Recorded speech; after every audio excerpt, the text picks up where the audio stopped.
Welcome everyone to Handshake and a Smile. I'm really excited today for this interview with Matt Bowyer. Many of you know him from the headlines behind the Shohei Ohtani scandal and a lot of different stories related to the bookmaking business. And as I promised you, we were going to focus really on the man, right? Who is Matt Bowyer, and what you're doing today and going forward. So I just want to welcome you to the show. Thank you for taking the time to come in. Thanks for having me. I appreciate it. Absolutely. So I'd love to just stay on theme with kind of your background, where you started in terms of what childhood was like, and kind of walk us through Matt Bowyer. Sure. Well, I was pretty blessed. I grew up in Cypress, California, which is North Orange County. I had three brothers, and we were, as I would describe it, as leave it to beaver type family. My parents were entrepreneurial. My dad owned an air tool supply company, a bail bonds company, which is ironic considering I just got out of prison. Right. But my dad was, he was a Vietnam vet, and he came home. My mom had two boys, my two older brothers, from a previous, and she was single. So when they met, I believe they were like 27, 28 years old, right in that range. Okay. And so he brought in my two brothers, adopted them, and so we ended up having my little brother Andy. So 4 boys in a chaotic household. A lot of wrestling matches, Sure. fist fights, you name it, what you would expect. But that being said, we were very spoiled for a middle-class family. Right. We had a river house, we had boats, jet skis. Every 2 weeks we'd go to the river and just live a very good life, fishing and just all the things a young boy would like to have. Sure. And right around 12 is kind of when adversity started climbing into my life. My dad, who was drinking at this time 40 beers a day for many, many years, I didn't realize he had really a bad drinking problem. I knew it was a little weird that he was drinking that many beers. Sure. But because he was never really drunk, Yeah. it was just constant, I thought it was normal. It's high functioning, right? Very. Yeah. And my mom finally had enough, and we went to about 3 rehabs. Okay. And my dad wasn't really not present much as a father as far as like my sporting events, wrestling, football, baseball. He was always working. Right. But the reality is, working was sitting at home, waiting for the phone to ring from the Yellow Pages back then. Right. And it gave him a reason just to sit around and drink Budweiser all day. Sure. But that being said, to me, everything seemed perfect. Right. Had no idea. Right. And then it wasn't. Yeah. Yeah. So at 12, life changed drastically for me. Right. Yeah. No, that's I've seen that high functioning in some parts of our family, and you would not know otherwise, right? You just if you keep in count and that, but it does make an impact, right? It makes an impact on what you're seeing as a kid, and Sure. It's starting to form. You're probably starting to form opinions, even though it's your dad, right? You're still forming opinions of, is this right? Is this wrong? Whatever. And then I'm sure you said at that point, that's when your mom left. Is that right? Yeah, so 3 rehabs later, my dad just wouldn't kick it. And Right. after basically she kicked him out, she went to work, Right. on a serious level. He took the bail bonds company, the air tool supply company, ended up fading out. And she was working as a kidney dialysis technician, selling Jafra back then, those, women's yeah. products, Yeah. making cakes, creative cakes by Linda. Right. This woman was hustling. Right. And trying to keep us in this house, trying to keep our lifestyle somewhat reasonable, which is ironic because I look back now and here I am doing the same thing. Right. So Is that where you kind of learned the hustle a little bit? Like when you saw that, is that? I think so. Yeah. The competitive fire in our family, Right. along with the ability to not go to my mom to ask her for money, Right. was what drove me to okay, I got to figure this out on my own. Yeah. I see this woman working her tail off, Right. 4 boys in a house with very little supervision Sure. now because of what's going on. Right. And everyone was on their own hustles per se. My little brother was still young; he was like 8. Yeah. But my older brothers, one was selling weed, the other one was going in the Coast Guard, and I decided to basically hustle by either selling baseball cards or started taking sports bets. Poker game at my house, running a little poker ring, which Right. kind of got busted around 16. But anything I could to bring in dollars to myself to avoid asking my mom for money and help.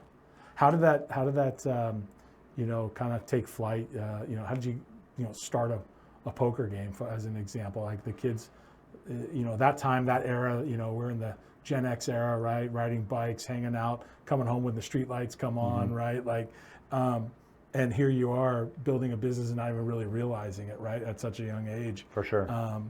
I mentioned the baseball cards. You have a pretty good collection?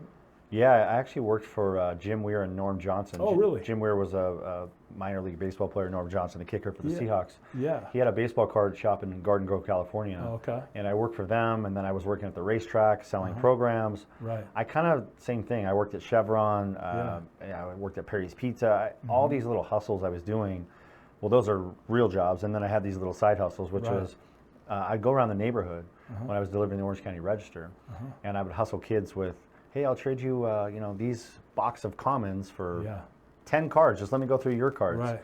And I would basically scam them by going through and getting their rookie cards of their higher value and trade them, and they wouldn't even know it.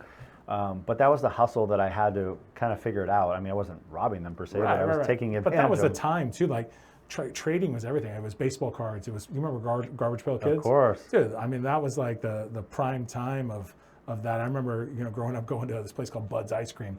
We ride our bikes there, and we'd go pick up, the packs, and then we'd sit outside and trade them right as soon as the packs were open and stuff like that. So, yeah, no, I agree. I would look at the trading the baseball cards as just knowing more than others on what's valuable and what's not. Yeah.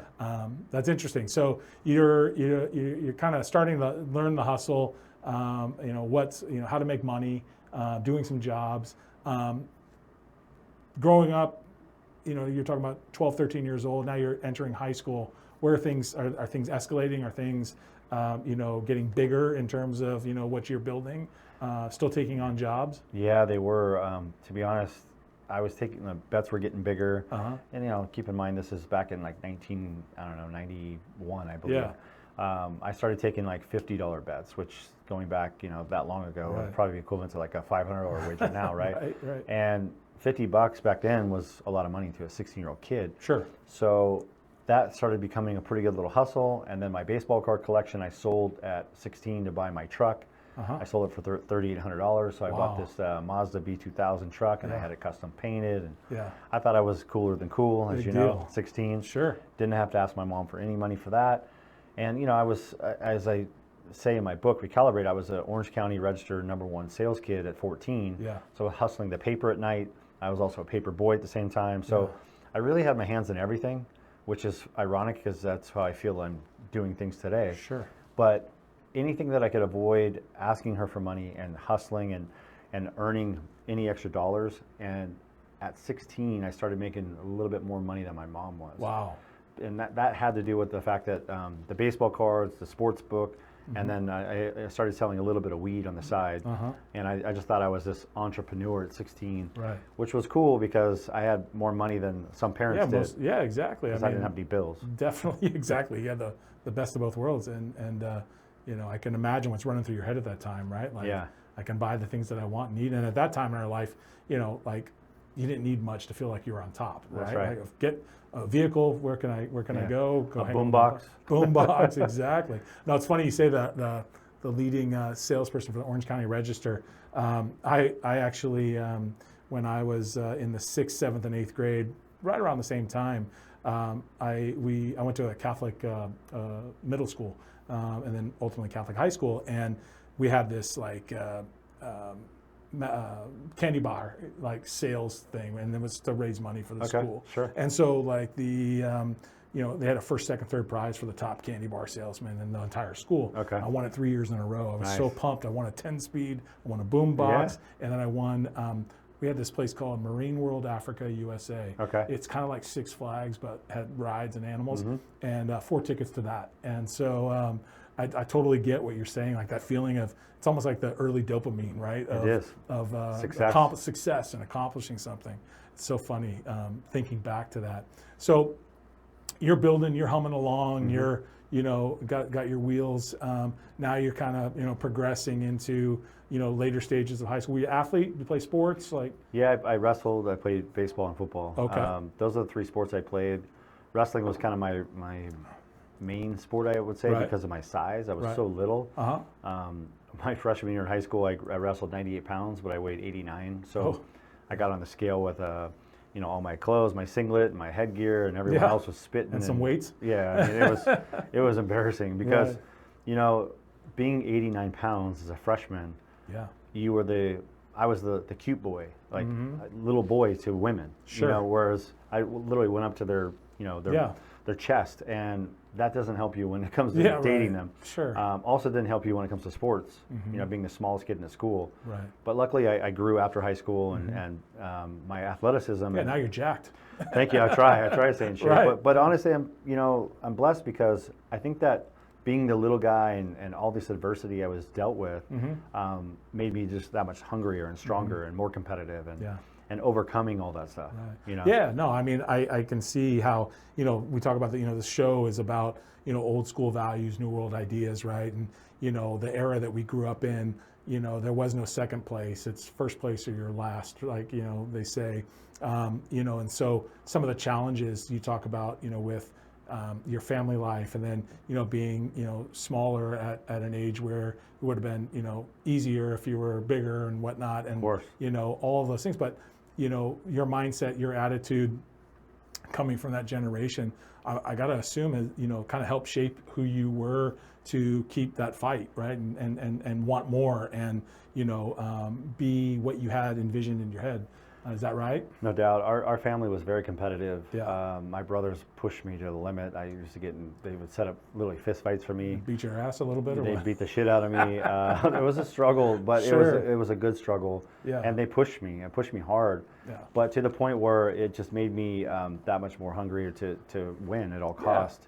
And honestly, later in life, those things that you do when you're young, you don't realize how implements later, how influential that is for your rest of your life. 100%. No, I mean, they always say that saying, right? Monday morning quarterback, or connect the dots looking back. You don't realize it in the time, but as you look back, I'm sure there was, like I said, a lot of lessons that you at the time were absorbing that helped, as you, kind of navigated your story and your life. Going past, high school and the multiple jobs, like what kind of led into your, next step, like going into early, adult, 18 and above? So when I was 18, I got kicked out of my house. My mom finally caught me for selling weed. I had a scale, and back then, that was the era of drugs. Just Say No was really big, whereas weed now is no big deal. It's legal, right? But for me, I wasn't diving into other stuff, and I didn't even do drugs. I just wanted to make money. So I was selling little nickels and dime bags of weed, and my mom caught me, and it was like a big deal. So she kicked me out of the house. Okay. And I was a little rebellious at this point because my dad was non-existent. Right. My mom was working her tail off, but not really home a lot. And it was more of an excuse to kind of go figure things out on my own. So that's exactly what I did. I got an apartment. My ex-wife, Monica, who we ended up having 3 kids together, she was my high school sweetheart at 15. We moved in an apartment together, and so I went right to work. I had to get any job I could. So I started working at the airport, basically at stocking shelves from 6 to 2. And then immediately I would drive from there to Irvine to work for Massimo Clothing Company, where I was basically a warehouse kid from 2:30 to 10. So they were, jobs with no movement, so to speak, and no upside, but It was a job, not a career. Yeah, I was paying rent, and I was 18, and Right. I was able to get an apartment and have a vehicle to get there, and that was what matters to me at that time. Right. But fast forward a few months, and then all of a sudden we had an unplanned pregnancy. At 18, it was like, okay, now I really have to start evaluating my situation. Sure. I mean, I wasn't a person that really ever wanted to go to college.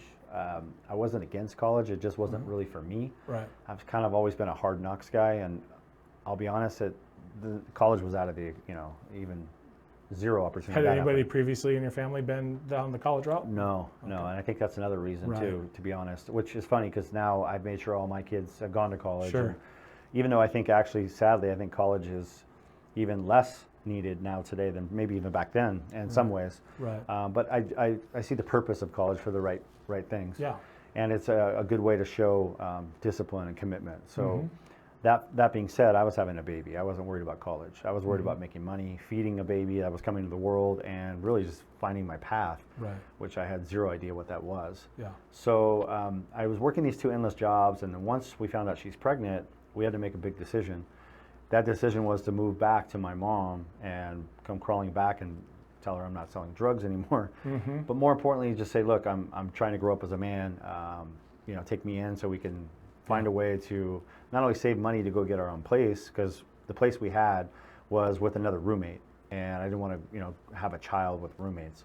So we moved back home into a mobile home, which my mom lost her home, and that was a little bit demeaning to go to a trailer park. I viewed that as white trash in my mind, and it doesn't mean it is, but that's just how I felt. So I was sleeping on the couch because there was 2 bedrooms. So my little brother was in one, my mom was in the other. So me and my ex-wife were on a couch, and I just had to look in the mirror and say, all right, it's time to become a man. You got to grow up. You're having a baby come in the world. Yeah. So that's kind of what I did. Right. I mean, at that time, there was a local restaurant called Chevy's, which ironically you worked at we as well. worked there at the same time up in NorCal. That's right. Yeah, Those tortillas. we're the same age, so we were slinging tortillas with butter, right? That's it. Yeah, Waters, chips, and salsa. Absolutely, I loved it. But the problem with that job, as you know, is it's a busboy. Right. Minimal tips, if anything, and you really have no upside other than becoming a waiter, which is why I took the job, because I applied to be a waiter, and they said you have no experience, and I was like bummed because I needed the tips to kind of save because at 18, to make decent money, a waiter was kind of a good job for that. For sure. Because you make decent. They got money. the higher split on tips. Yeah, and you can actually make a decent living as a waiter, especially at the right restaurants. I mean, there's a lot of waiters that are our age that are surviving. So anyway, that was my plan. And then when I couldn't become a waiter, I said I'll take the job. I'll work my way up. But what I thought is, if I could just build relationships with the customers coming in, maybe I can get lucky and have an opportunity to go work for somebody else or do something better. Right. And that's exactly what happened. Yeah, and you had the personality and the wherewithal to kind of utilize, that strategy to give you an opportunity to meet somebody that could clearly open up a door. And I believe that's what happened, right? As a busboy there, you met somebody that kind of set the tone for next steps. I actually met a gentleman. It was his wife that actually pushed me more. I guess she saw the potential more than anything, and it was great because she basically said, "Hey, would you be interested in coming down and looking at our company and having an opportunity for an interview?" And I said, "Absolutely. I don't care what it is." Right. She's like, "Well, you don't want to know?" And I said, "Honestly, anything's better than chips and salsa." Right. So minimum wage. I said, "Yeah." So I get in my little hoopty and I drive down. I go get a cheap tie at Marshall's and go down to this interview. And this guy just, beats me down. Just like literally pulls apart every hole in my life. Right. Why are you having a baby at 18? You're not married. You have no career. You have no college experience. And after the second interview, because he somehow he invited me back for another interview. I thought I bombed the first one. The second one I came back, and after about 20, 30 minutes of him just belittling me, I just stood up for myself. And I said, you know what, this is redundant. Like, I'm 18, I'm hungry, I have a child coming in. I'm definitely don't have college experience, but even if I did, it wouldn't be much anyway. I'm 18. Right. What is it you're looking for? Right. Because I check all the boxes. You just don't know it. Right. And he kind of respected that I flexed my chest. You stood up, but with respect. Yeah. Right? And you were able to absorb the belittling, I think, as a sign from the era you came with, right? Because I would think that in today's world, an interview like that, probably he'd have to tread a little lighter because sensitivity and things like that. So, those skills from, coming from that era and that generation probably helped that. And, you talk about not going to college, but he's taking down the path of, like you said, the school of hard knocks, right? And obviously sees potential because you're not coming in for a second interview if you didn't spark some sort of interest, right? Right. So no, it's interesting, and he winds up hiring you as a result. He ends up hiring me, and this place I walked in, by the way, it had this like massive amount of energy. And why I was so intrigued was every car in the parking lot was a car I would dream of. Ferrari, a Mercedes, just an Audi, something beautiful. And for an 18-year-old kid, you see the movie Wall Street, Charlie Sheen, Yep. and that's exactly what this was. That's what I was just thinking. I was thinking Boiler Room, Wolf of Wall Street. Yes. Yeah. I mean, it was a commodity brokerage firm, and that's Yeah. exactly what these guys were, I would say 25 to 35 years old, most of them. There were some older guys too, but they were just moving around with this like source of confidence that I had, but wanted to feel Right. on a material level. And truly, they were dressed to the nine with suits, and it was just the way they moved about. It was everything that I envisioned for my future now. So I wanted this job really bad, and he hired me. And so I was excited because I didn't care where it was. So the position was in the mailroom. Okay. But what I didn't realize is that the mailroom position was also his personal assistant. Oh, wow. Okay. So I got very lucky because it was everything he needed done, I was able to handle, which gave me that connection, the opportunity to build a serious relationship with a serious figure, with a mentor. And I didn't even realize that. So I was first contact of the company because back then there was no internet. So they would call our company with an interest for a lead to get a starter kit. And I would mail out the starter kit to wherever they were in the country. And they were taking a course called the Twampum One by Ken Roberts. Okay. And it's the world's most powerful money manual. That's what it stood for. And basically what he taught was how to trade commodities. And it was a $300 course. So we were the lead source of him, buying his course. So every lead would contact us and 2 other companies, so 3 companies. And we had to outsell the other 2 companies. That being said, I was the first contact. So he said to me, it's very imperative that you provide customer service to a degree, and you show how professional we are, and you transfer the call to a broker. And in that process, as soon as you release the call, they'll sell it. And the broker of the day would be the one I would transfer to. Every day would change. So what I would do is if my phone wasn't ringing for a new phone call, I would stay on the call. Okay. I would sponge it. Yeah. And they didn't know I was still on the phone because I was supposed to release the call. Right. Headset, mute, I'd listen. And these guys and girls would sell, and I would just hear exactly what they're selling. And I started learning about what commodities really were, trading places with Eddie Murphy, pork bellies, soybeans, things I didn't even understand. Right. Gold, crude oil. When that process, I pulled aside one of the assistants and I said, hey, can I please borrow your Series 3 guide, and I want to make copies of it. I'd like to study it. And he's like, yeah, that's fine. So I started studying in my off time. And it was all foreign to me, but what I realized was I have potential here for a career. And as becoming a father, that meant the world to For the first time going from a job to a career. Yeah, a real job, a real career. Real career. So I'm studying this exam. It's a pretty difficult. It's the 7th hardest test in the nation. And with no college degree and 0 experience, I wasn't really a test guy. I cheated my way through high school for the most part. I had girls doing all my work, and I'm always good at delegating and finding the shortcut in life. Sadly, it's got me put in prison, which we'll get to. Right. But chasing the shortcut and the easy route, I had the grind in me and the hard work ethic, but I still would always try to find the shortcut. And it's one of those things. So this time I had no shortcut. It was do the work, study, and be prepared. So that's what I did. I started studying. And as I read through the Series 3 exam, 3 months go by, I'm working at this job, and I go up to the owner, and his name was Mickey, and I said, Mickey, I'd like to take the Series 3 exam. And he's like, well, that's great. You can do that when you get promoted to an assistant broker and you learn the job and you study. And I said, no, I've already done all that. And he's like, well, that's great and everything, but you don't even do the job. And I said, but I can pass it. And he's like, okay, well, wait till you move. I said, how about this? You can fire me or I'll quit if I don't pass the exam. And he knew I was a pretty arrogant kid, but that's a lot to risk, having a baby. He's like, look, I'm not going to fire you. But why don't we wait? And I said, here. So I hand him a stack of flashcards, and I had everything written out. And I said, ask me any question. So he thumbs through a few of them. He asked me a couple questions, and I answer them. He's like, you are prepared. He says, all right, I'll sponsor you. This is like $350 to take the test, which is a lot back then. Yeah, sure. And if you don't pass, it's a waste of money for the company and a waste of time, and you got to wait 30 days to retake it. So here I am. I'm in Irvine, California. I drive to this testing center. It's got cameras on you because it's a government test. You get on there and you have a time allotted for it. I take the exam, and I get a 73 and an 82. And you have to get a 70 on both parts, rules and regulations, and then the test. So I barely passed the rules and regs. But you found the shortcut. I did. It's called hard work. Exactly.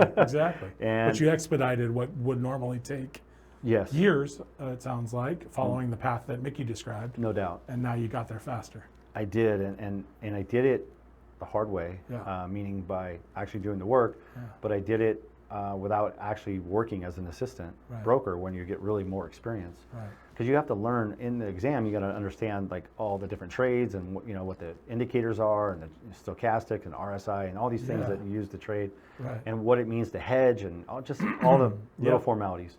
So long story short, I now passed the exam, which puts pressure on him to Mm-hmm. obviously promote me. Yeah.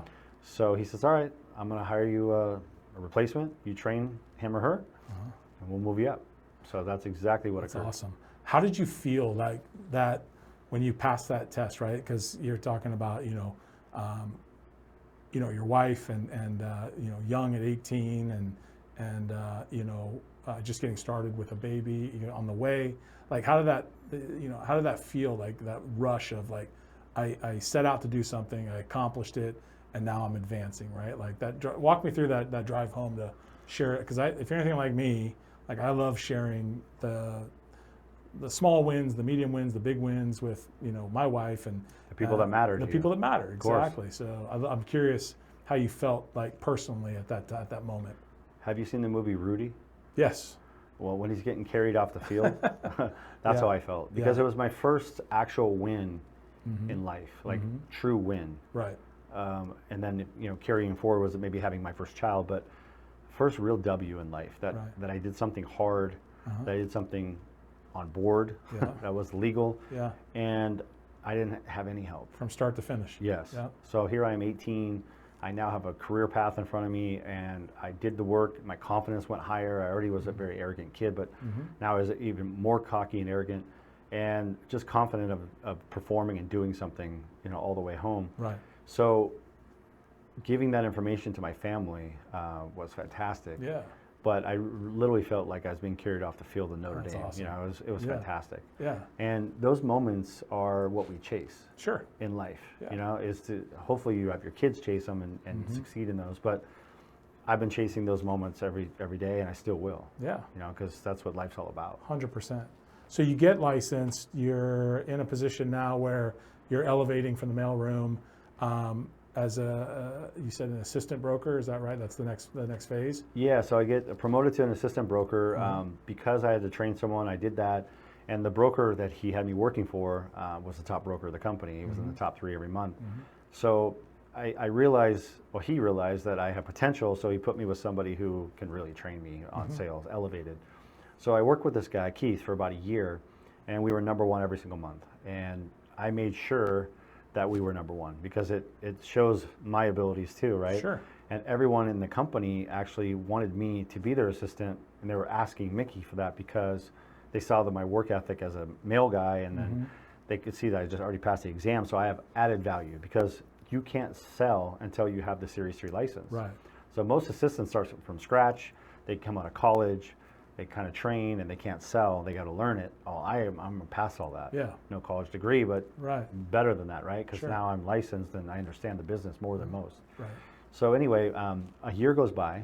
We're number 1. I'm starting to make $3,000 a month, which is great because it was $1,200 a month for Sure. 60 hours. I'm getting $3,000 a month roughly with bonuses and everything else, and for me, it's a lot of money. Yeah. I'm advancing. We get an apartment. I get a crib for my baby. Just everything's like moving forward. Things are starting to fall in place. They are, and I feel really good about myself and what I'm doing. Meanwhile, I'm still gambling and I'm still messing around with that, and I'm in an environment where these guys are young and they're chasing girls, they're doing cocaine and hookers and gambling, and Right. some of them are family guys, but some of them aren't, and it's very much like the movie that you And they're all described. making big money. A lot, Right. like $600,000-700,000 a year. Yeah. And this is many years ago. Sure. So, I don't get wrapped up in that part of the lifestyle, but I still love the gambling, so I kind of start messing around with that with them. And You get flashbacks of the business you built when you were a teenager. yes, very much so. How do I get these? Yeah. Yeah, so I see an opportunity. And the opportunity is, first, let me get off on my own. So he promotes me to start a brand new company, a discount firm, and I get to go off and be my own broker. Okay. And therefore, I know my income's going to drastically change. So I build a book of business, and I become the top broker in the entire company at 21 years old, and I'm making $700,000 a year. Damn. which is huge money. You know, It's like 4 or 5 million in today's times. it's huge. actually more than I could ever fathom. Yeah. I buy a Mercedes. I purchased the home that my parents lost, 11602 Rabal Drive for Wow. $287,000 Yeah. at 21 years old, which is eerie because I'm sleeping in my parents' bedroom Right, now as the yeah. head of household. Right. And my little girl's born, which is fantastic. So she's like 2 years old now, and we're living the perfect life, Yep. what you would think. And my ex-wife is my high school sweetheart. We're still great friends to this day. Yeah. So we carry on, and we have another child a few years later, and I'm building my, life, so to speak. And I start to realize that these guys are all gambling, and I love gambling, and I got tired of losing money to bookies myself and blowing my money at racetracks. So I said, how do I monetize this to where I can do what I love most, which is sports and gambling. That's why sports betting is such a bad mix for me, because I love both. So I go to Costa Rica, and I become one of the first bookmakers to start an offshore gambling website that provides the service that takes the bets, because now the internet comes into play. And as you grow, before it was like taking phone bets or meeting someone in person and taking a bet and writing it down, or opening an office, because you didn't have cell phones then. So you'd have to go to a landline, take the bets and write them down on the weekends or whatever, and take sports bets, right? Yeah. So now I could scale this thing. And I mean, scalable business is really, I'm sure you're seeing dollar signs everywhere. well, I'm thinking about it. I'm like, okay, if I could handle 30 guys, 30 customers, Right. and I'm making, 100 grand a year on the side, which is still a lot of money. Sure. What if I take 30 guys and turn it into 300? And I can do that with an offshore gaming website, Right. because they're calling there, they're doing all the work for me. I'm just paying them a service fee to handle. So you had to go down there to Costa Rica, get established, get the site, and then did they run the entire business for you, and you were just responsible for the clientele? Yeah, Or did you have to do everything? So they run the business in the sense that they just take all the bets, and then the website handles the figures. So it's actually even better, because before you'd have a guy say, well, I only owe $800, and it's, I'm down $2,800. So we have to go back through all the plays, and this way everything's recorded, Right. and it's on a website. They can log in and see every time they make a bet exactly what's in there. Right.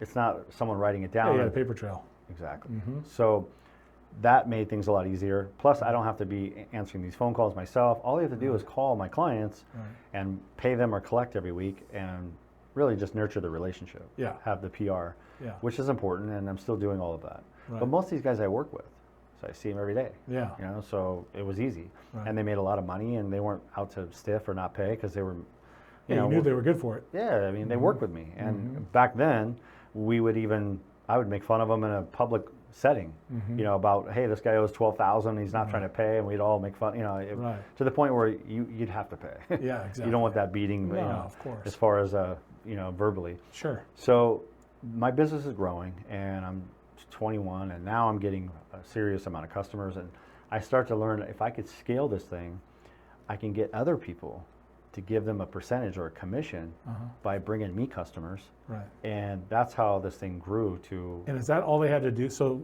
you could have somebody, it almost sounds like a sales force, right? Like behind this. So they bring, hey, I got a buddy, Joe, and he wants to bet. And all they got to do is refer it to you, and then they're going to rip. Yeah, so usually bookmakers would just say, okay, great, I'll take care of Joe, thank you. And they might say, I'll buy you dinner or something. Right. I saw the opportunity to say, hey, Matt, how about this? Go out and get me all your friends and anybody you can, and I'll give you 10, 20, 30% of their net losses, depending on how much you're willing to do for the work. But you have no risk. If your players win, I'm going to pay every dollar out of my pocket. Right. If they lose, I'm going to give you whatever the cut is. Yeah. The less you do, the less the cut. And they're losing more than they're winning, I got to believe. And guess what? If they win, you Right. could celebrate with them, and they can say, yeah, kick the bookie's ass, who cares? Yeah. But yes. Talk about building the ultimate sales force. I mean, you got no risk.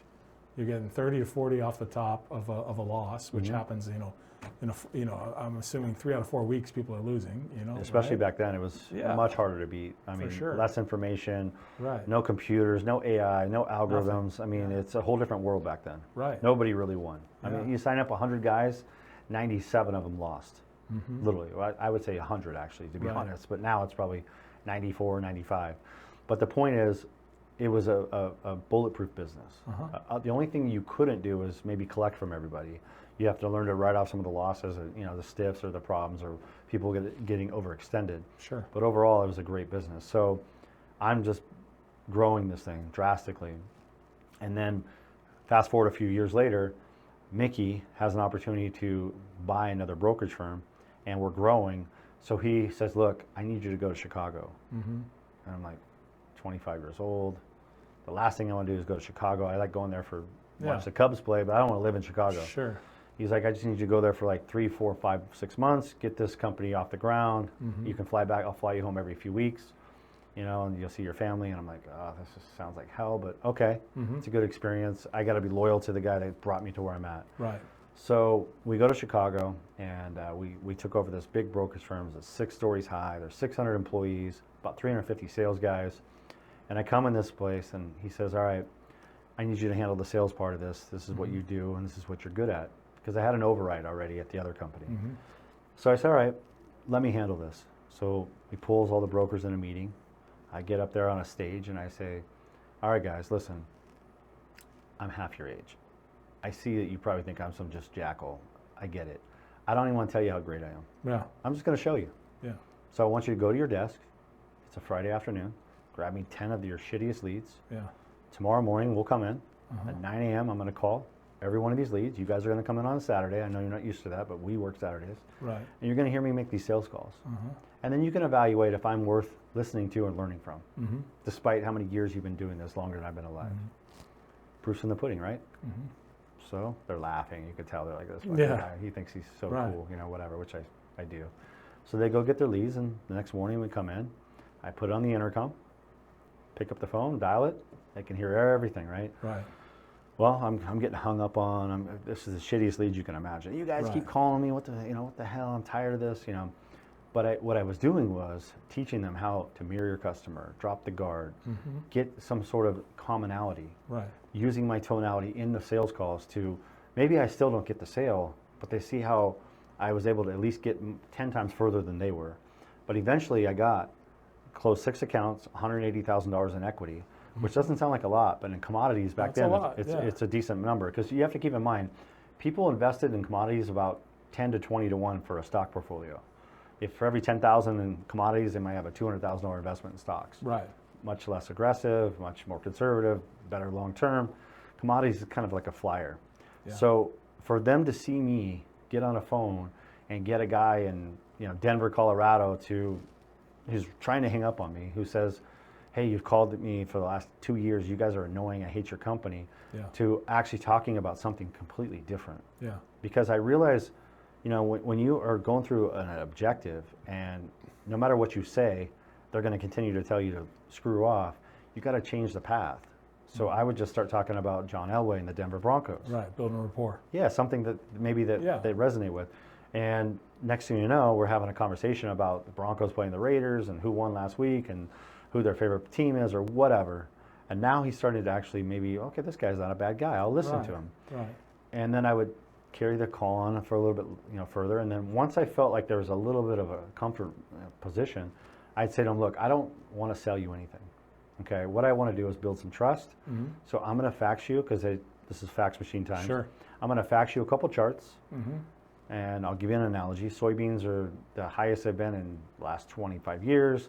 The crop report says this, and I give them some stats, and just enough to plug it in their brain to get some interest. Right. And say, I'm going to fax it to you.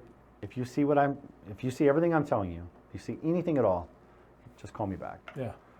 And I got 6 deals that day. Yeah. And these guys knew that I did far more than they were willing to do, and were doing, right? And you gave them a chance to see that it could be done too, right? Like, because it's really a grind to reach out to people multiple times that you feel like they're have no desire to listen to what you have to talk about, right? And so it does boil down to a numbers game, right? It boils down to if you take 100 records, you're going to find 1, 2, 3 opportunities in there, but you got to do the work to get there, because you don't know if it's call 1 or call 89 as an example. So I think that, I hear the story. I feel like, it's like the Glengarry Glen Ross, right? Great Like movie. Alec Baldwin walks in as leads are shit, you're shit. Yeah, You know that's what I right. mean? That's kind of what I'm hearing here. And again, that style today probably isn't as prevalent because the sensitivity, people are less willing to hear feedback, truthful feedback to make a person better, right?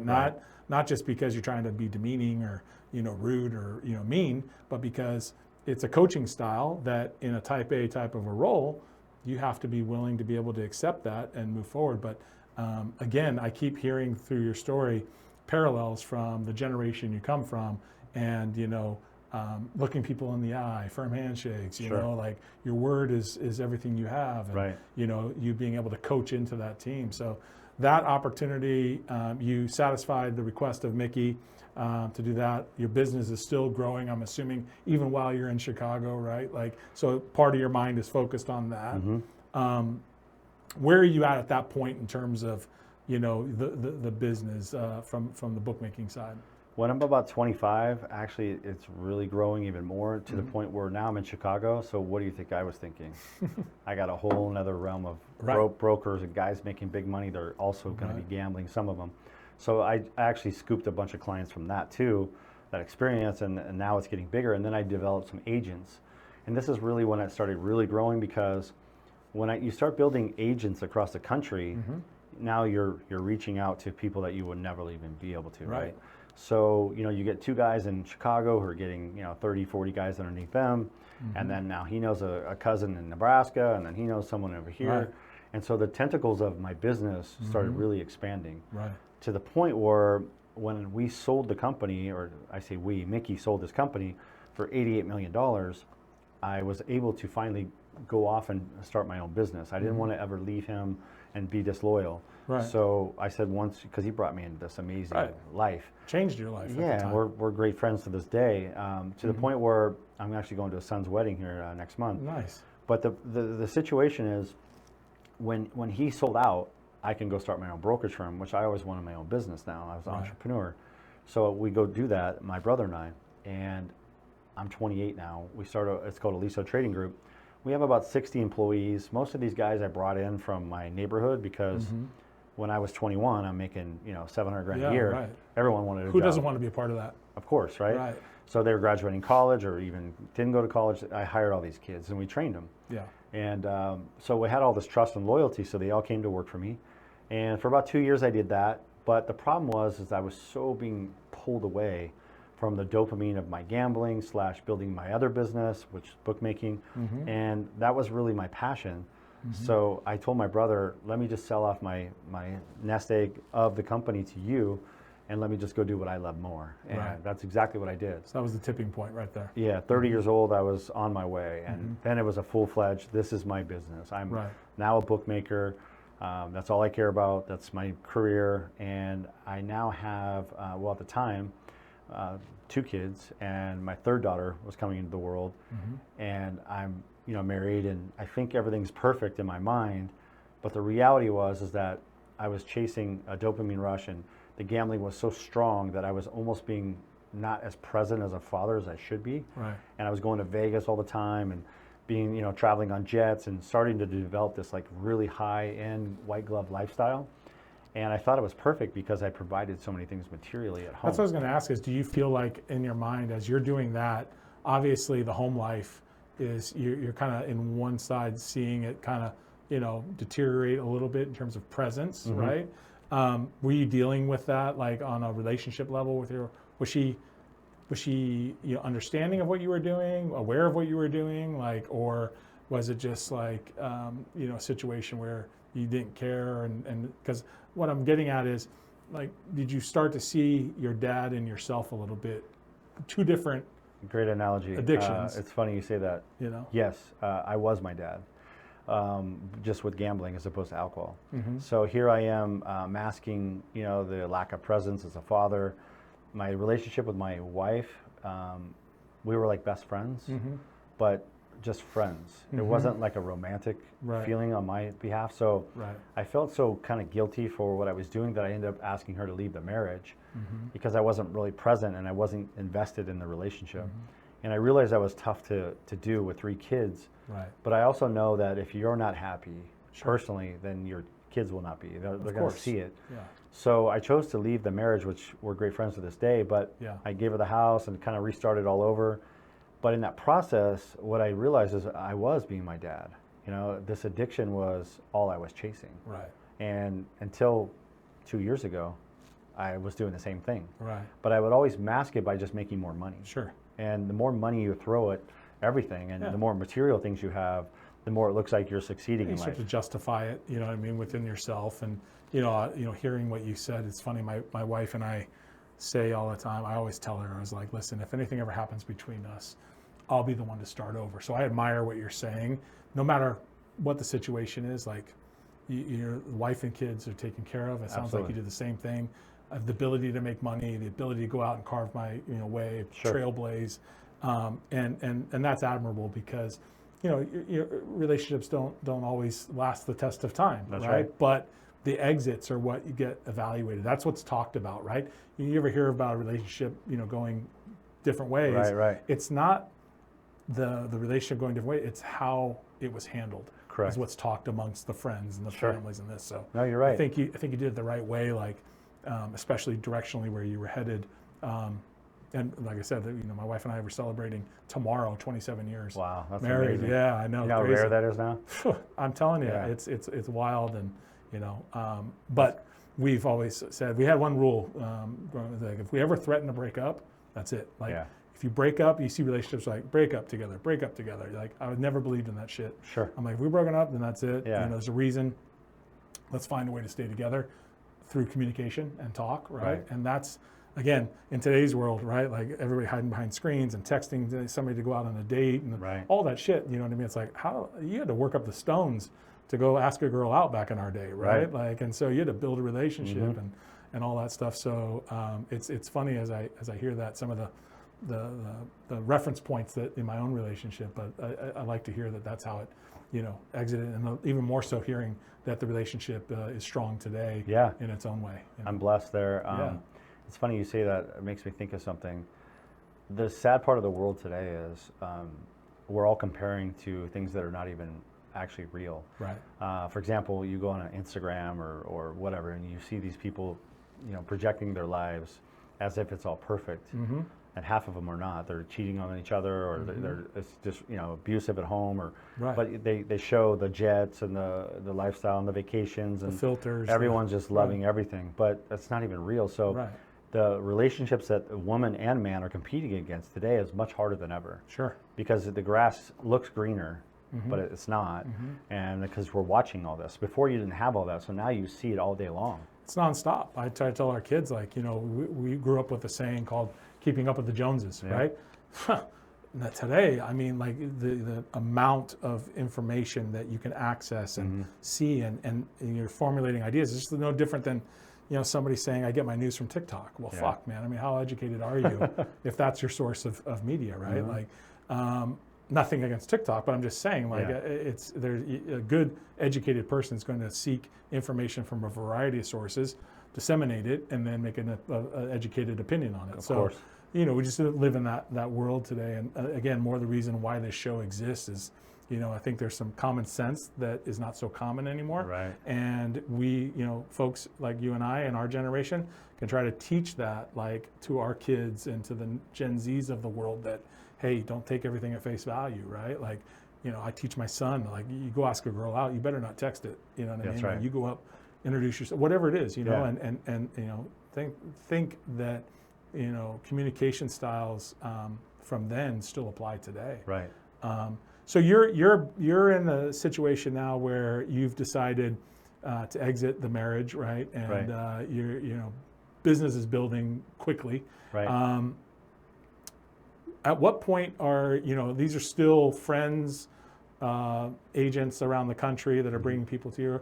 When does it start to get, like, real in terms of celebrity participants, athletes, things of that nature? At what point? Right around maybe 38, 39 years old. Okay. Is right when I started really booming and winning in the casinos. I won like 5 million at the Cosmo. I was just on a roll in my life, and then right around 40 is when everything kind of all exploded in a positive way. Financially for me, I was hitting my peak, and that's when I met my wife, Nicole. Okay.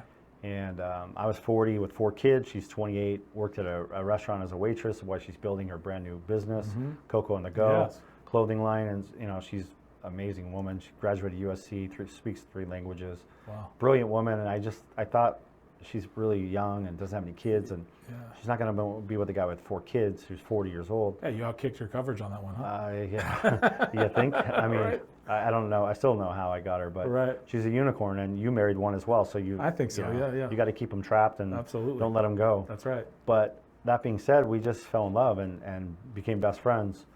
And she didn't really understand my business per se until we got to really get in the weeds. And then she really, once she understood it, she was always trying to get me to get out of it. And I never wanted to listen, because I loved it. And I loved gambling, and I loved the dopamine rush. But here I am 40 years old, and we have a lot of money, and big home, and Rolls Royce, and Ferrari, and all the cars, and on private jets every 2 weeks, and traveling everywhere across the world. We got married at Pelican Hill. It was a $700,000 wedding. Yeah. And, a 32-day honeymoon at 5 countries, and staying in these penthouses everywhere. I mean, just all the elegance of life. Sure. And I'm doing it with my best friend. Yeah. So life is perfect in that sense. And before I met her, I was just raided by the feds. Okay. For my very first time. And when the feds raided my home, they released me. It was like a catch and release. They took like just under $1 million, and I signed an abandonment form. And that form basically stated that I can't hire an attorney, and I won't have any federal charges, but I have to give up the money. And to me, it was like a get out of jail free card. Sure, yeah.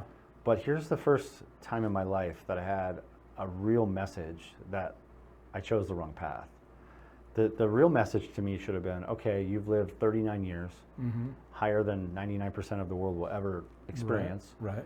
You have all these beautiful kids, you have your health, you have money, and you should go on and do something that is legitimate, and also pursue your dreams, and it's something that you have a passion for, that has purpose, keyword. And I chose dopamine rush, gambling, addiction, and lifestyle, material things, and went right back into my business and said, you know what, fuck it, I'm going to make it 4 times the size that it currently is. You're even more motivated now. Yeah. Sadly, for the wrong reasons. Right. But in that process, that's exactly what I did. Well, I think that from that raid, if it's a slap on the wrist, I'm sure, less than $1 million was nothing at the time, right? And you're like, well, okay, maybe this is just a shakedown, and if it happens again, it's just maybe a little bit more money, Correct. right? And that was my thought pattern. Yeah, nowhere near what wound up being the case. No. And probably may have been the case. I mean, fast forward to, what the headlines talk about, and the headlines are, if anybody looks you up, it's everything about Shohei Ohtani and his interpreter and taking those bets. And let's jump to that a little bit. Sure. Like, how did that business is booming? You're adding clients left and right. Now the athletes and celebrities and others are pouring in. How do we get to Shohei Ohtani? Well, it was the largest sports betting scandal in the history of the world. Yeah. But actually, it came out later. So I'm now flying around the country every 2 weeks on a private jet with $2-3 million, gambling everywhere: Monaco, Dominican Republic, Panama, Bahamas, all throughout Vegas. My wife I get her license as my casino representative, so I'm negotiating the deals, the kickbacks, the discounts, so we can not only gamble at this level, but also make her money and negotiate better terms for me. So we're meeting tons of people in this process. Sure. I played in the American Century Championship in Tahoe. I just had that last weekend, Last week. I Yeah. missed it this year because I'm not allowed. Right. But I played 6 years in a row. I played with Barkley, Travis Kelce, Jim McMahon, Golden Tate. I mean, I can go on and on. Yeah. All these guys. And best times of my life. Probably the best trip I've ever been on. Sure. That being said, I'm around celebrities and athletes and CEOs and serious people. Right. So my business is really growing. and I'm getting more higher net worth people and keeping anonymity for them and not disclosing their personal situation, and it's becoming easier, right? And just like anything, it's a snowball. So the snowball is being positive as far as growing, but it's also putting more eyes on me. Sure. So fast forward, I lost $13 million through Resorts World Casino in 2021, 22, a little bit into 23 even. And in that process, the government was coming after the casinos for allowing people to launder money through their, basically slide through and looking the other way for people they knew were not doing something on the up and up. The casinos were greedy, they wanted money, and they allowed me to come in there and gamble. They knew I was a bookmaker, but they just acted like, you know. Right. And so long story short, they raided, well, let me backpedal. They investigated them first, which led them to raiding my home. So October 5th of 2023, I'm putting my son in my wife's car, and I hear FBI freeze. Oh, shit.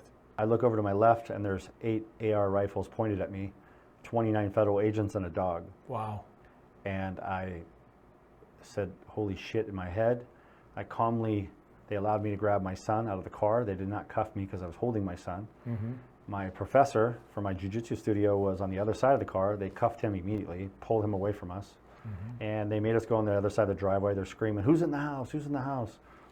I told them my wife and another gentleman who was a painter, and he was painting the house inside. I hear the door get barged down, and I'm just the worst feeling in the world. Right. I'm sitting here knowing that my wife is just a dead duck sitting there with FBI closing in on her with guns drawn.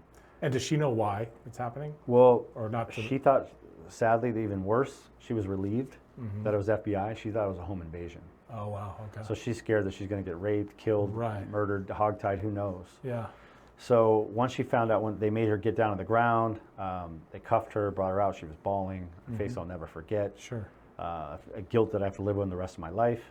My son, who's 2, is smart enough to see this is not normal, but doesn't know what's going on. So I'm being jovial with him, despite this, and I'm turning him so he doesn't see my wife come out crying.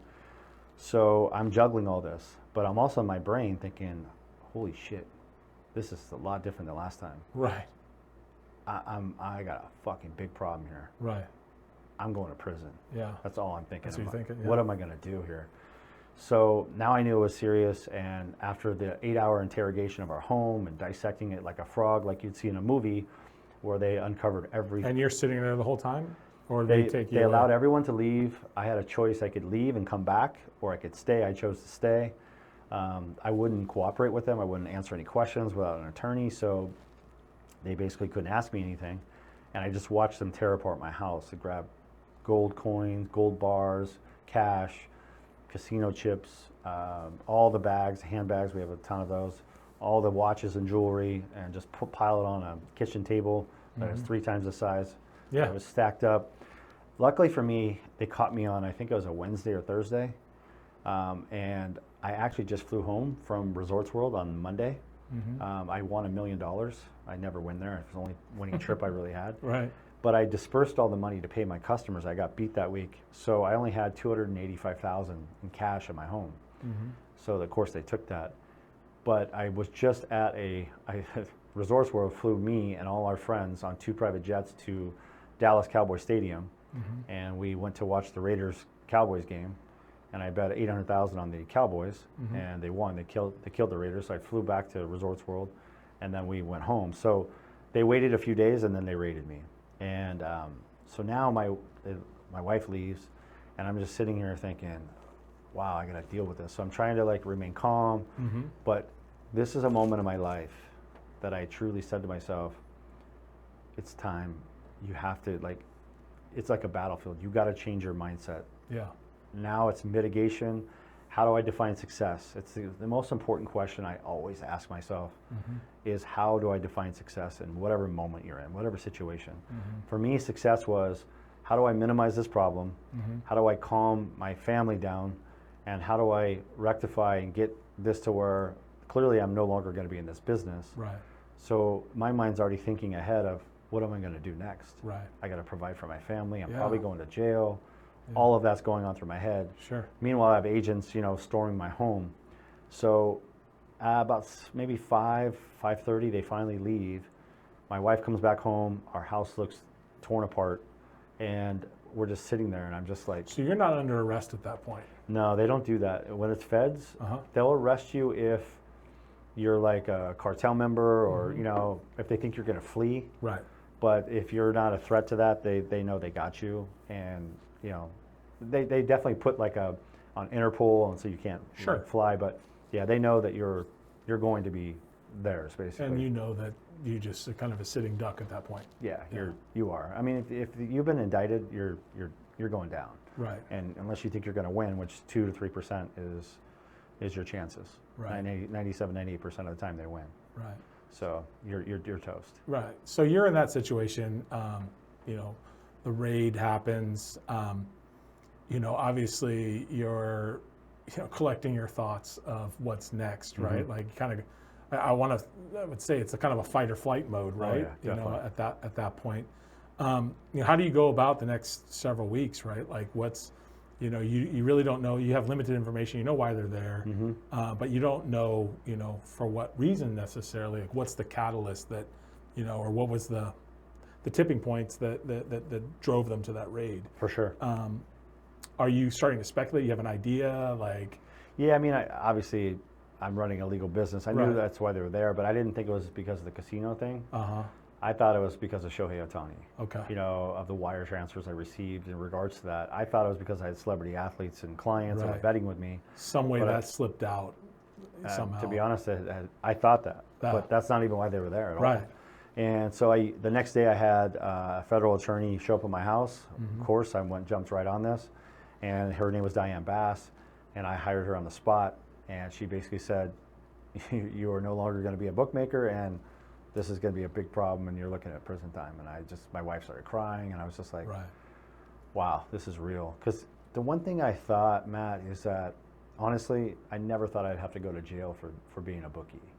I always felt like I can get in trouble, but misdemeanor maybe, maybe even a felony, but probation. I never thought I'd spend a minute in prison. I wouldn't do that with kids. Right. As greedy as I was, I wouldn't. When she started saying that, and I realized, because it was federal, and I realized that they definitely were there for some blood, is when I started processing, like, wow, how selfish and guilty do I feel right now? And that was a tough moment.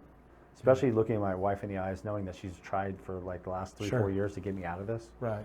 And I could have walked out of this and never had this occur, and frankly had more money, because I had more money actually about 3-4 years earlier. Right. Because I lost so much, $13 million at Resorts World. I lost a lot of our net worth.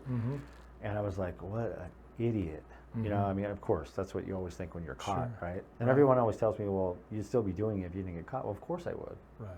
Yeah, why wouldn't I? It was a... And no reason otherwise to think. Yeah, and sadly, I'm very happy it occurred. And I say sadly because I wish it would have occurred a little less dramatic for my family. I wish it would have just been on me. But I'm very happy it occurred for me, for who I am today and where I'm going in my life. Yeah, no, I think, I think that at that point, like, hey, the jig is up, so to speak, right? Yes. And we...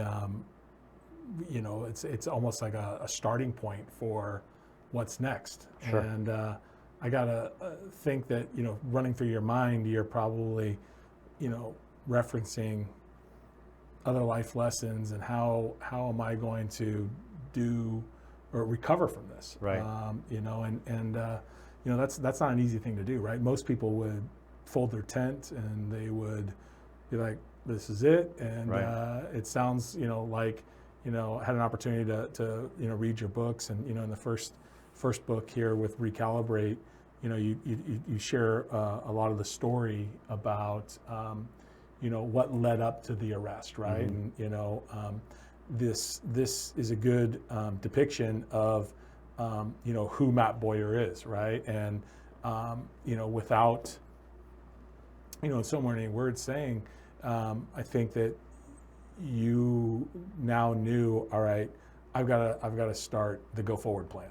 And so, when we talk about the go forward plan, there was a story before that that intensified this investigation, right? And that's where the interpreter with Shohei, that's what that came out. Was that through the FBI or a different? So I was raided October 5th. Right. And then fast forward in January. By the way, the government knew nothing about Shohei. When they came. Zero. Right. Okay. Which shocked me, of Right. course. And I was like, okay, this is great. I don't have to discuss this. Because we made a deal with the government. My attorney's never seen this before. I didn't want to talk about anyone else in my telephone, or I wouldn't rat on Right. human beings. So Yeah. she said, Matt, it doesn't work that way. When you speak to the federal government, you can't just say, I'll talk about this, but I won't talk about this. Right. And I said, well, then it looks like I'm going to prison for a lot longer than I anticipated. And she's like, well, I'll approach them and tell them that you're willing to give them information about the casinos and all the money that was laundered, but I don't think they're going to go for it. I've been doing this 30 years. And I said, well, we have to try because that's my only option. Right. So she tried, and they wanted, this case is still going, by the way. My case is still ongoing. I advanced my sentencing. But the moral of the story is, that's what they wanted. Their pound of flesh was the casinos, their complicity to allowing all of this money from different drug dealers, bookmakers, people of all nature, moving money through the casinos. Right. My case, I wasn't actually laundering it through the casinos. They call it money laundering. I was just gambling. Right. I paid taxes, Yeah. clearly not the right amount, but I wasn't going there just to clean the money. I filed as a professional gambler. Right. I was going there because I was a degenerate gambler and I loved it, and that's what I was doing. And I also got clients out of it. Sure. That being said, I got charged for money laundering. But my point is, they didn't even know of any of that and didn't care until Tisha Thompson from ESPN FedExes me a letter. And the letter states, I have some information I'd like to discuss with you. I think it's important. I'll be flying out from Washington, D.C. Would you sit down with me? And I call my attorney and say, this is a problem. I have a feeling she knows some of my clients, clearly the biggest one. So, and at this time, I thought it was Shohei Ohtani. I mean, I knew the interpreter was betting, but I thought they were in on it together. I didn't know. I didn't care. Right. I mean, who cares who's betting for me? I don't care if it's his dog. Right. He's paying me, and I'm providing a service. So he owed me $24 million at this time. He still does, the interpreter, which I'll never see. Right. But he paid me 16.2 up to this point. Well, obviously, she knows something. So we agreed to sit down with her and let her spill what she has, and we can decide if we want to comment, make sure whatever she's saying is right or wrong. Because to her credit, she's like, look, I don't want to put this out on ESPN tonight if it's wrong. I'd like you to at least say yay or nay. Right. And I'm like, that's fair, because I don't need you reporting this on ESPN incorrectly. Yeah. Can you imagine? I mean, think about it. She thought Shohei Ohtani was the one that was betting on me. I knew that, honestly, it was an interpreter, but how he was involved, I didn't. Right. But I had a feeling he wasn't gambling. So I was like, no, you can't just throw this guy under the bus. So anyway, immediately after she left my home, we went right to the federal government and told them, look, this is going to be coming out. We would rather tell you as opposed to you hearing it from ESPN. Sure. So that's how they found out about the interpreter. And then they did their own investigation.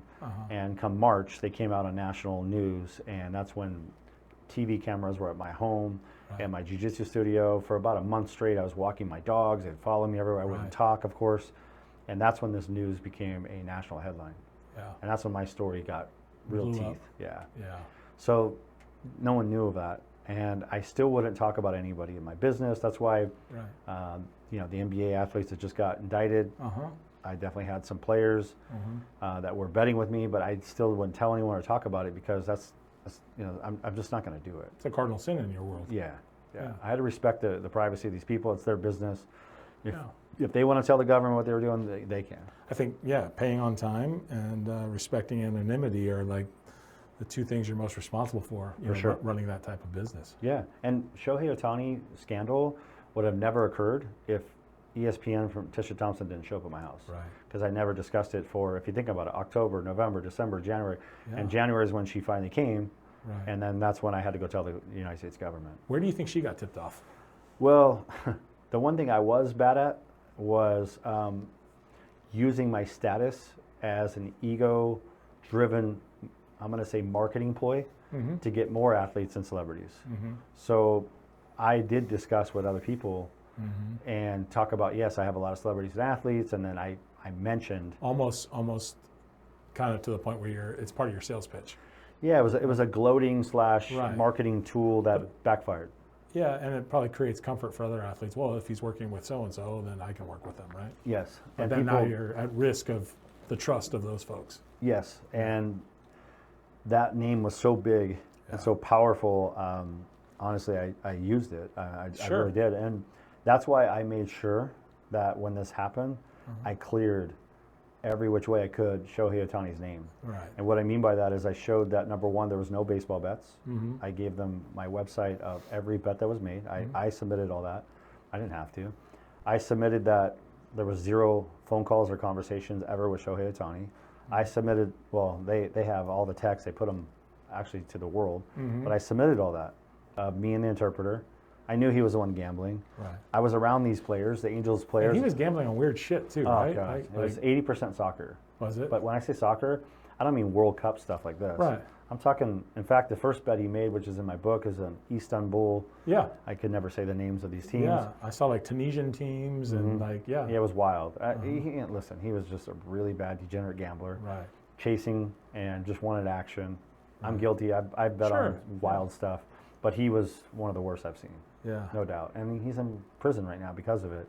And I feel terrible for that. I mean, people say, I made this comment, I feel bad for him. It's like, well, they say, well, how do you feel bad for him? He stole money or whatever. It's like, you know, you don't know what it's like to be a degenerate gambler and have access to that money. And I'm not, making excuses for what he did. It's wrong. He should be in prison.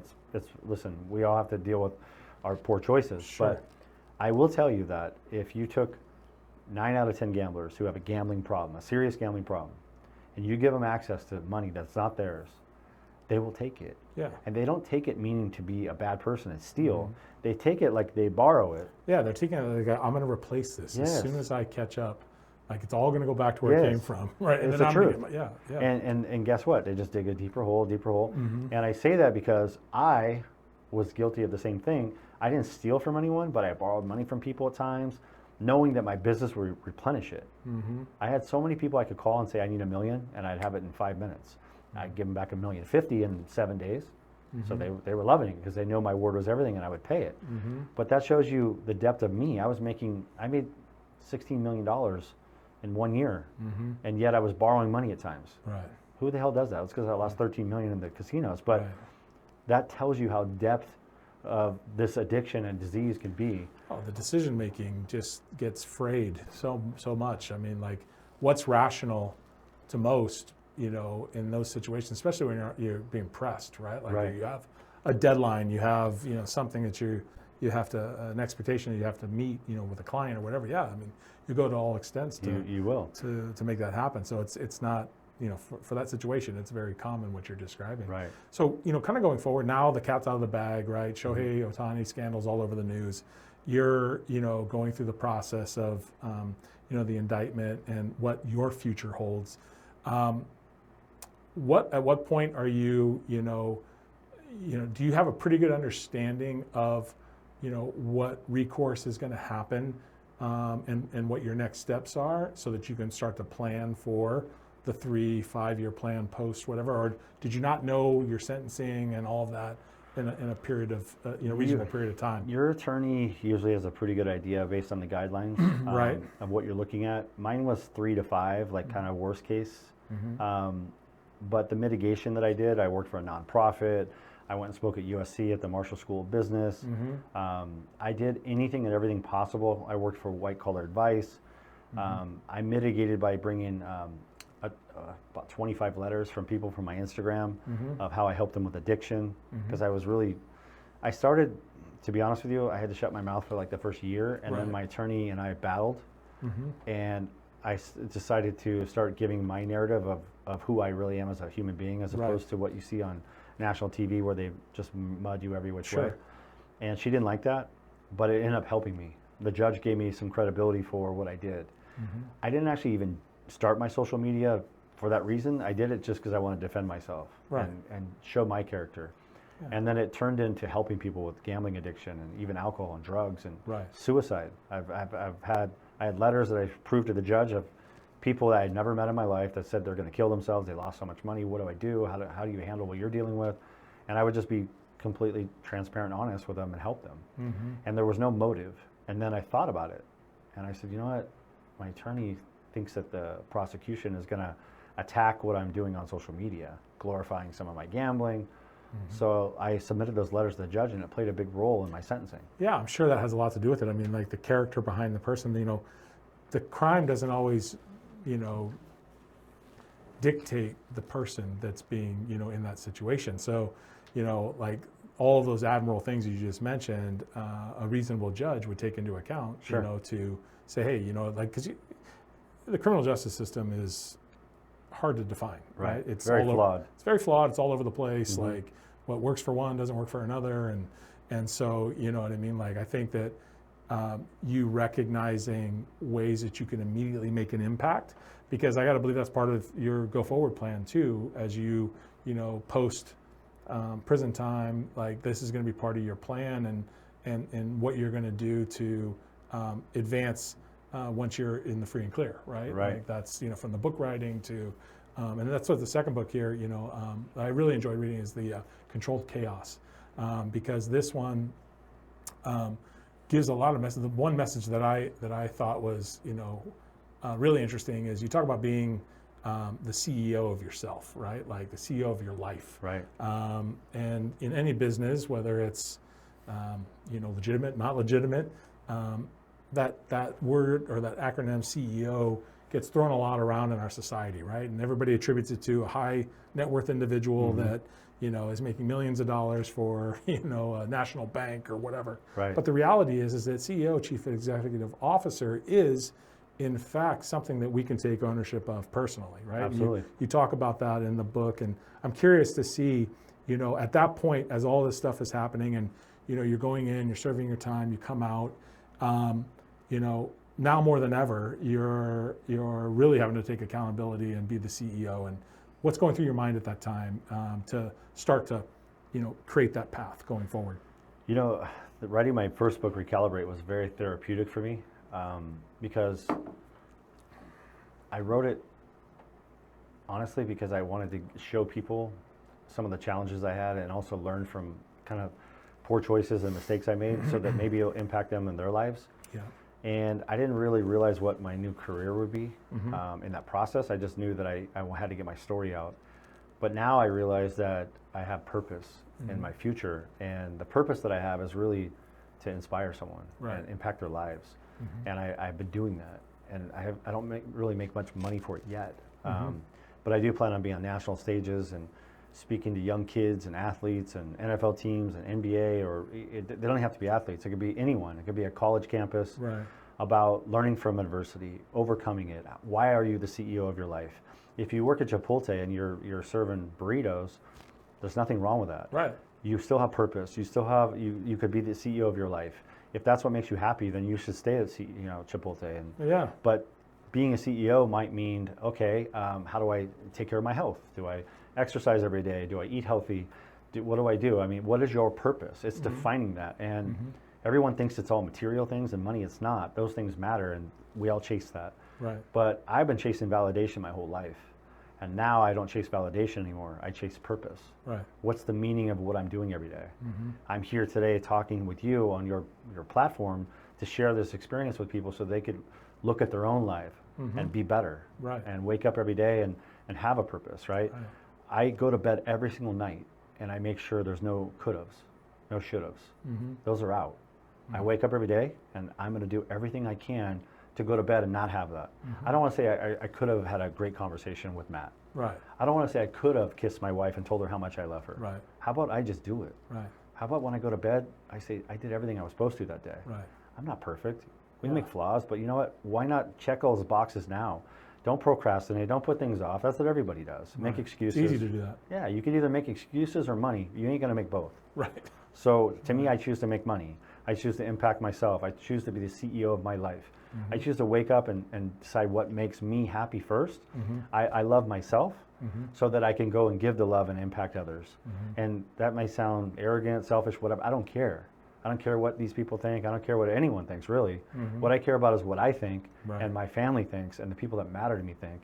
And if I can go and impact people along the way, they're going to believe in what I'm saying. Sure. because they know I'm living it, I'm doing it. Yeah, it's going to make a difference. I mean, it's funny you talk about the no should-haves, no could-haves. I kind of have a game that I play with myself, and it's like, building the businesses that we have here, and I play a game, in my mind where I've got, 480 minutes in an 8-hour day to be able to, sell something or do something positive to impact the company in a way that helps us continue to grow. Sure. And that motivation stems from, like you said, the purpose of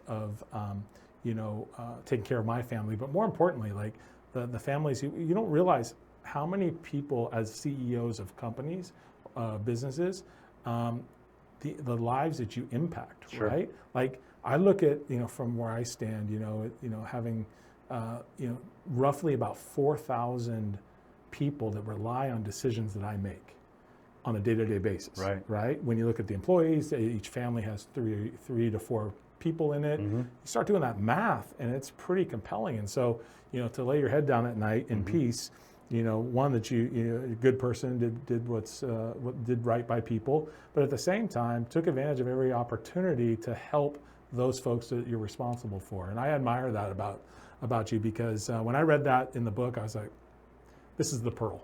If there's one message that can get out, is really understanding what it means. You don't have to have a college degree, a Harvard degree, any of that to be a CEO of your own life. Right. It's the choices that you make. It's the decisions towards, not being lazy, to, again, going back to our old school mindset, right? Like, learning from that and applying it to today. And it's not easy to do. And most people fail at it. So I applaud that that's your approach.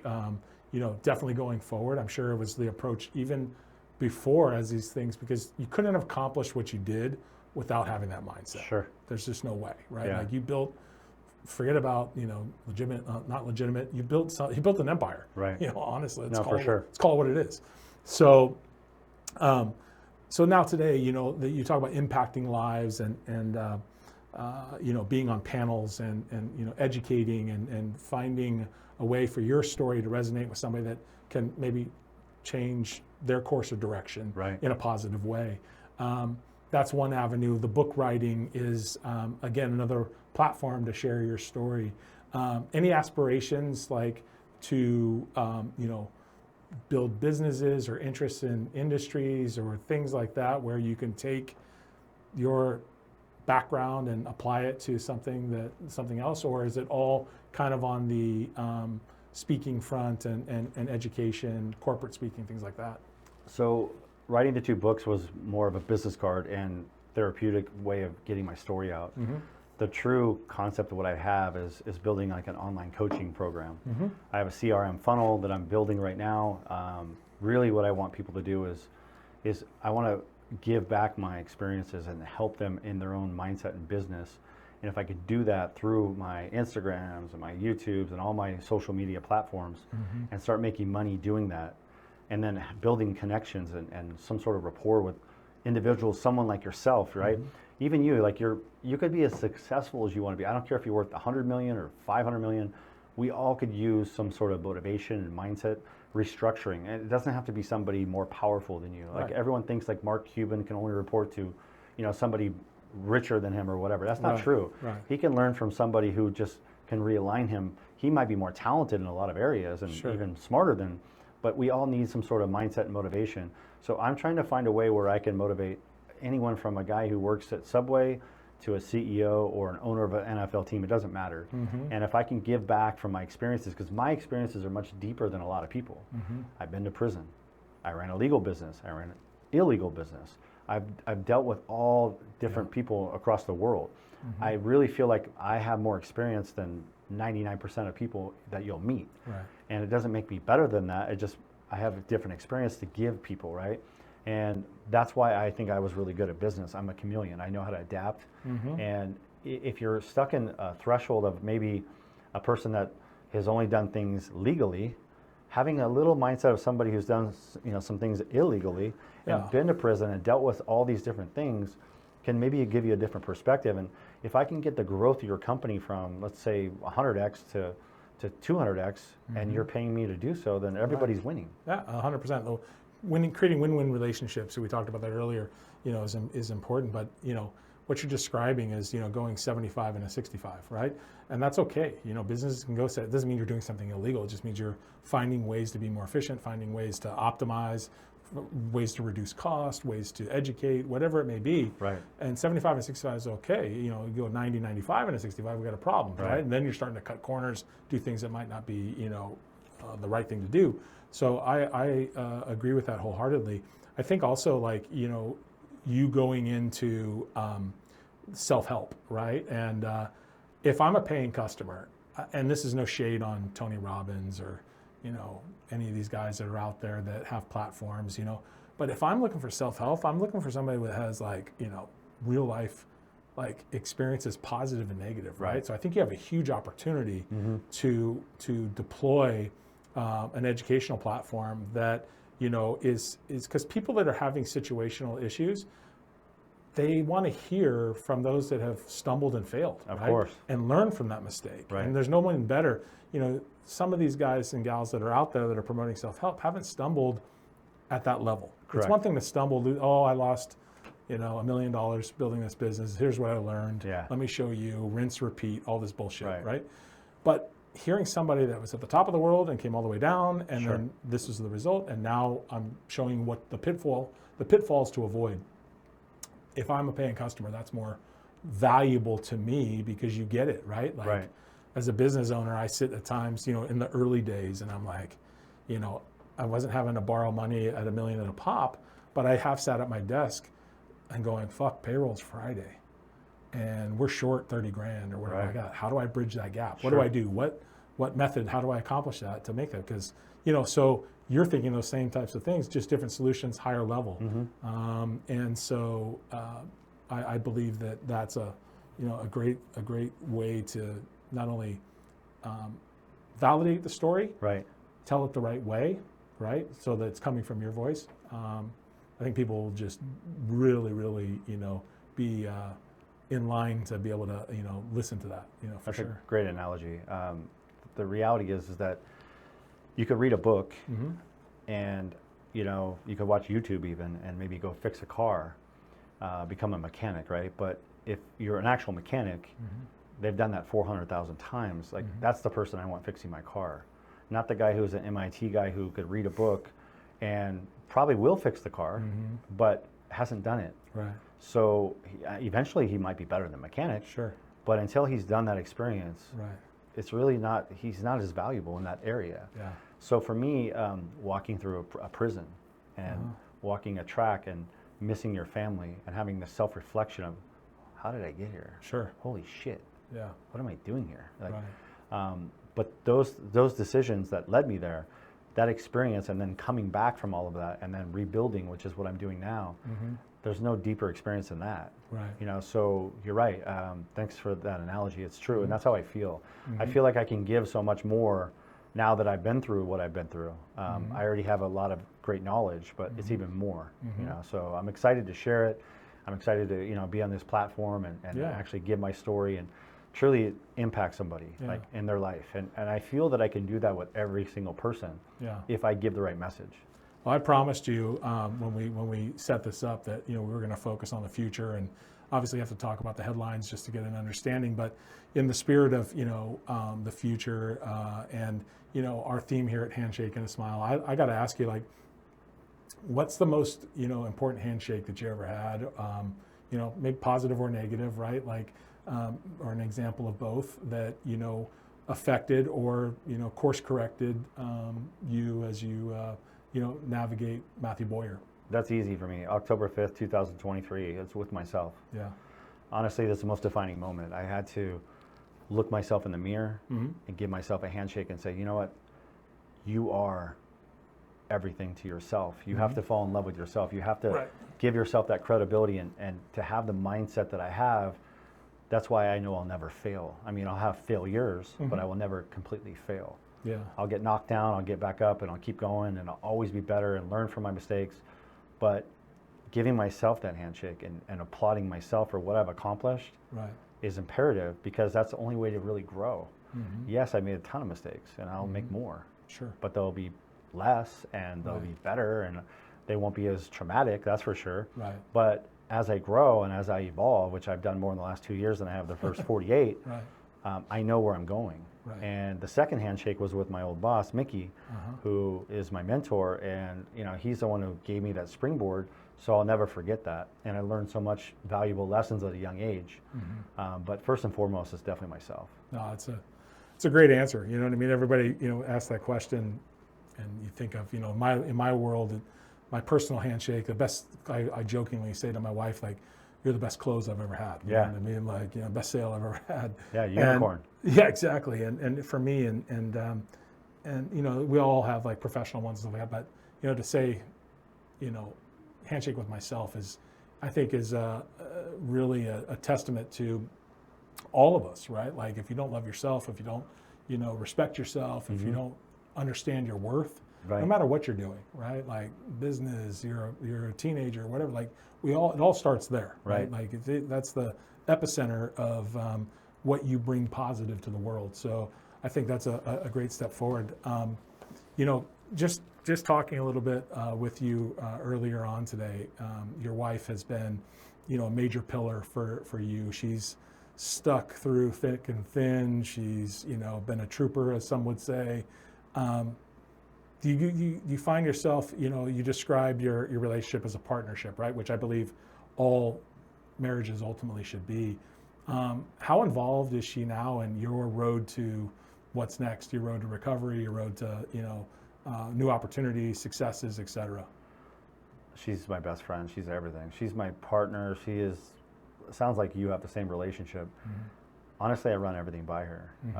Not because she's my wife, but because she's so knowledgeable and knows me so well and knows like what fits. I mean, she's my governor of the golf cart. You need that in your life, right? You need somebody to. I'm like you. I'm a jet that's literally on the tarmac, ready to go. Right. And sometimes we need somebody to hold us back a little bit because you can't always fly a million miles an hour. You need to know when to pull back, and she does that for me. That being said, without her, I wouldn't be the man I am today. And she's been by my side through, driving 8 hours to come see me at prison every week and held down my fort with my family. I gave her an opportunity to leave our marriage, which was the hardest conversation I've ever had in my life. When the feds came, I said, at the time she was 38. She's stunningly beautiful. She only has one child, really, just my son, and has a business. And I said, look, you can get out of this. I'll just accrue all the debt. It's really mine anyway, under my name, with the IRS. I said, no one's going to look at you bad. Most women wouldn't stick by this. Right. I'm about to go to prison. She kind of teeters of having more kids, and I don't want any more anyway. So I'm like, this is your chance, and I swear to you, I'm telling you to go as somebody who I love you, and I'm your best friend, and I'm just being so unselfish at this moment. I said, I just think you should consider that. And she looked at me and said, what the fuck are you talking about? And then it was like the best feeling in my life. It's like a gut-wrenching thing where you're praying they don't say what you want them to say, right. But you're not sure. It's the biggest validation point too, I gotta believe. Yeah, it was great. And honestly, we're the closest we've ever been, truly. And I wake up every day and she's the one I just know she's beyond ride or die. She's proven that. Right. And a lot of people thought when I met her, because I was loaded, for us, that, she's beautiful and I'm just a ticket to paradise. And, obviously from the outside perspective, that looks easy. Yeah. But she's here now, and we're in $10 million in debt, right. With the government. Right. And they're coming after me, putting a lien on my property and all that. These are just challenges I laugh at. Right. This is where my mindset, I'm going to sound very egotistical, and I am. Anyone who is extremely, I believe, confident and egotistical to a degree has to be ultra successful in any business you're in. For sure. You have to believe you're invincible. And I don't mean to end up in prison like an idiot. No, right. I chose that route. That was a bad decision. But I'm talking about in my mind. The mind is the most powerful muscle we have. Right. And if you believe in yourself, truly, and you wake up every day, like I wake up every day and I look in the mirror and I'm like, go get it, motherfucker. Let's go. Right. Yes. And it's like, I literally have like, I feel like I'm Gladiator coming down the, it sounds redundant and stupid, but that's truly what I have to, if that works for me, it works for me, right? Right. I get in my infrared sauna every day at 4:45 in the morning, and I sit in there for an hour. And that's my time of like, I'm not joking with you. It's like pity moment of like, all right, let's go. You ready? And then I get on my cold plunge, and that hour of my time is like almost like this motivational mindset. The day's in front of you. What are you going to do? Right. No could-haves, no should-haves. Yeah, And I got to tell myself that every day.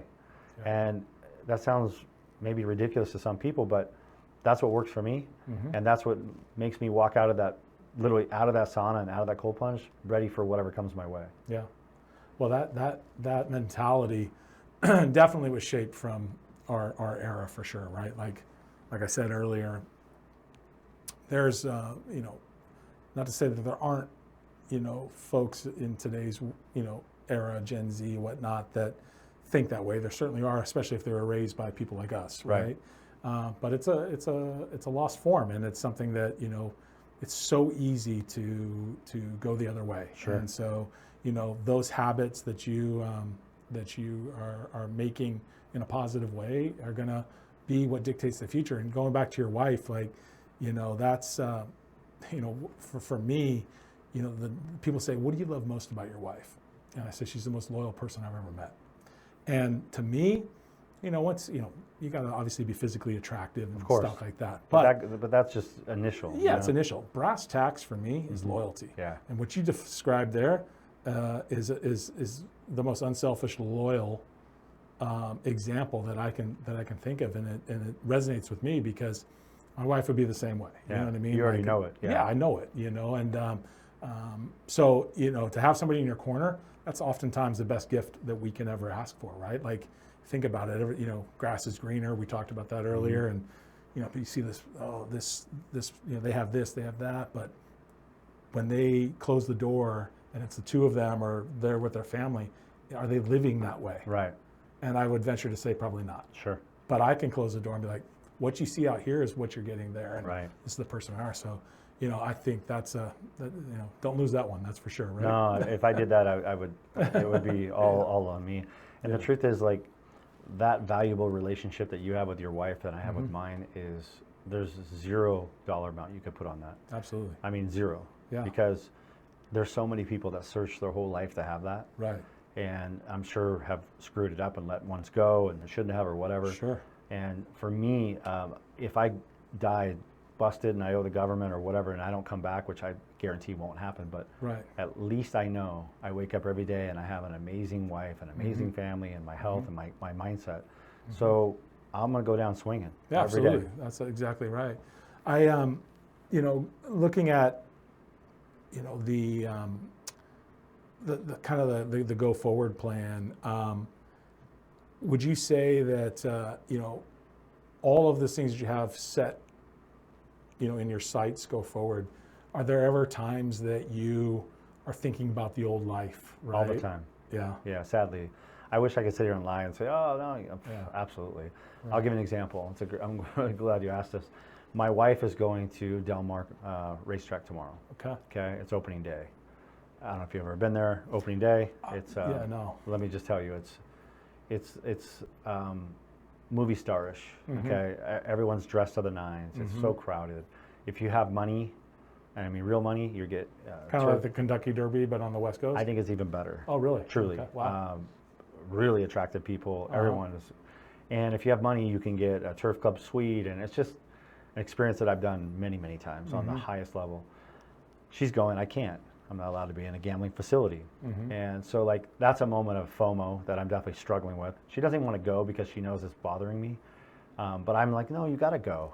Don't just go enjoy yourself with your friends. And but then I see guys who are even huge influencers that are, on Instagram that are doing things at a tenth of what I was.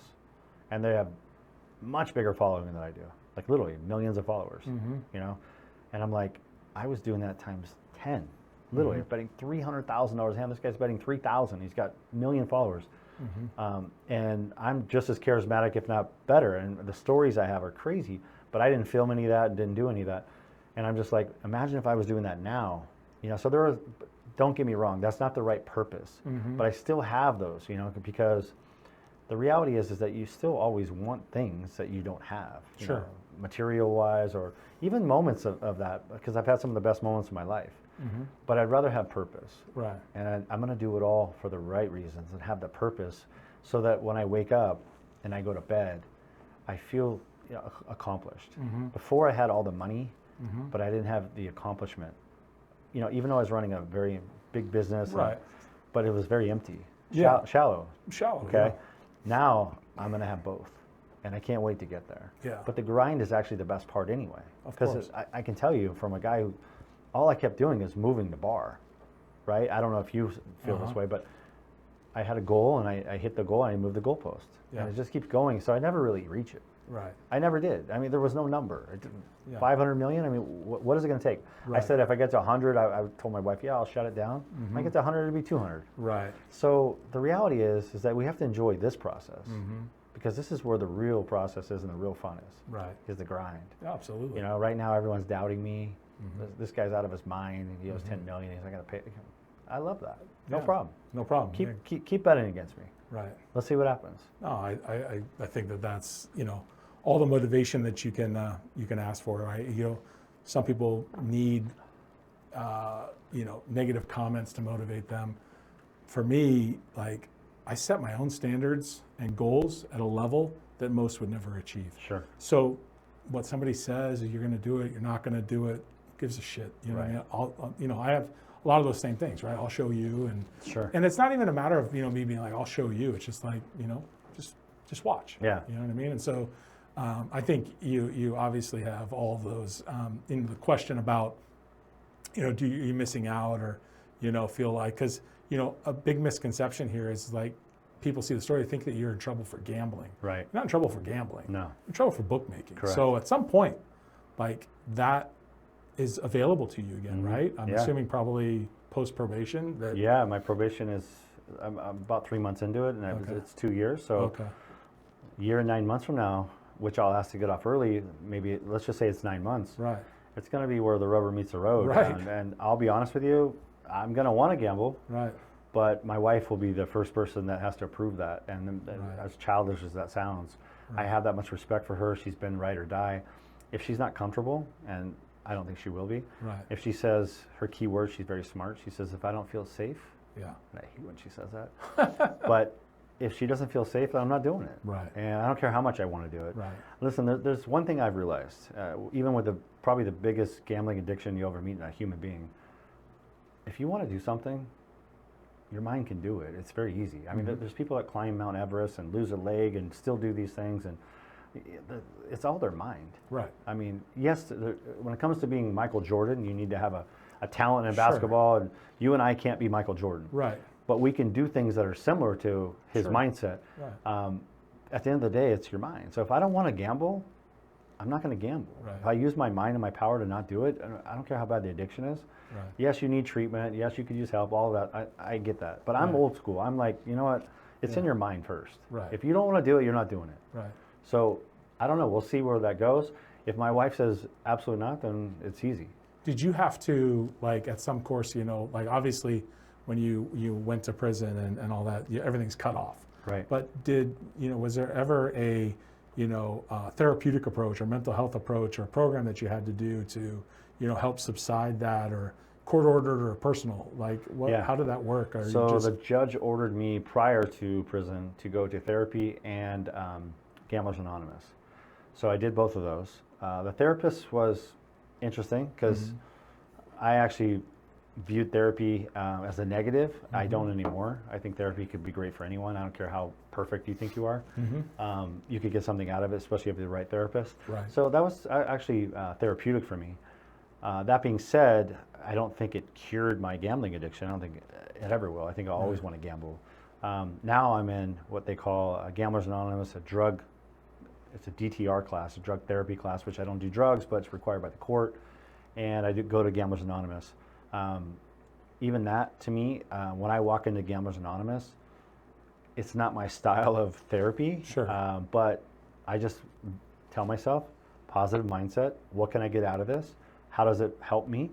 And how can I help impact and inspire That's probably others? the most important part, is how you can help somebody else. Yeah, that's what I use that it for. energy. That energy is is contagious, right? Well, listen, you know this because I can tell just the little time I've got to know you, you get more out of giving than getting. Mm-hmm. And the reality is like when your kids open their Christmas presents, your wife, you get her something nice. Mm-hmm. That is way better than you when you get something. 100%. Right? Yeah. And for me, it's the same thing with Gamblers Anonymous. I go at 7:30. It's done at 9. I don't get home until 10:30. My wife laughs every time. She's like, "How many pulled you aside tonight?" Mm-hmm. And it doesn't.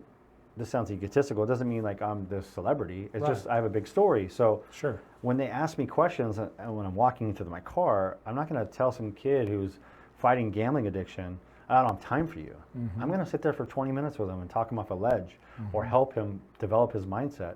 And it's also reinforcing things with me anyway. Mm-hmm. So I do that. And she laughs because she's like, I'll be asleep when you get home this night, because Mm-hmm. it's always 10:30, 11. Mm-hmm. And I swear to you, it's an hour in the parking lot. I'm talking to 4 different people. Right. I don't get paid for this. This is behind the scenes. Does it make Right. me, a better person? Well, in my mind it does. Sure. But who cares? I don't get paid for it. It's something positive, right? Right. But that's how I view it. I do not get much out of it for myself, though, Mm-hmm. other than that, which is huge, Mhm. right? Yeah. So reinforcing things, retention for me at 51 Mm-hmm. is definitely, my brain has gone through so much as far as all these years of everything I've done. So I realize now my retention is less. So for me, if I get to reiterate positive things all day long, the Mhm. more it reinforces things, the better it is for anyone. So 100%. I mean, I think that's so cool too, because you never know what you can say or what you will say that could change the course of somebody else's decision making. absolutely. You know what I mean? You talk about talking somebody off the ledge, and you don't know everybody else's internal struggles, No. right? And where they're at. I mean, there's stories upon stories about split-second decisions, interactions that saved somebody's life. Mhm. And so to be a part of that, and that's where I see again, this opportunity to sit down with you for me has been special, because again, when I saw the story, when we started to research and look into it, I was like, this guy's no different than most, right? As far as he's got good core values, he's Sure. got genuine approach to things, and just a good person, right? And so that's what's important. Like coming on the show was to articulate beyond Shohei Ohtani, beyond building a legal bookie business, but who is Mathew Bowyer? That's to me what was important to discover today, and I think that myself and our entire audience has got an opportunity to do that.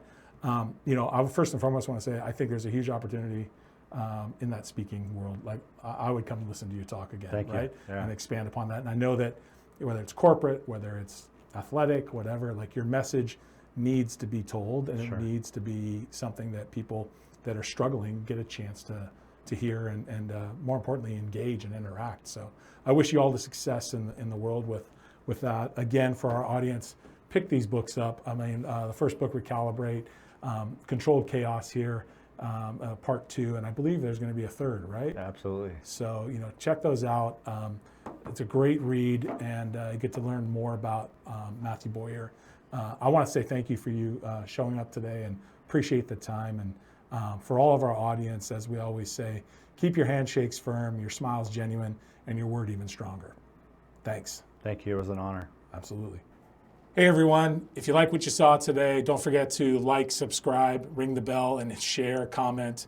We love putting great content out for our audience, and think that today's episode is just another great example of a handshake and a smile.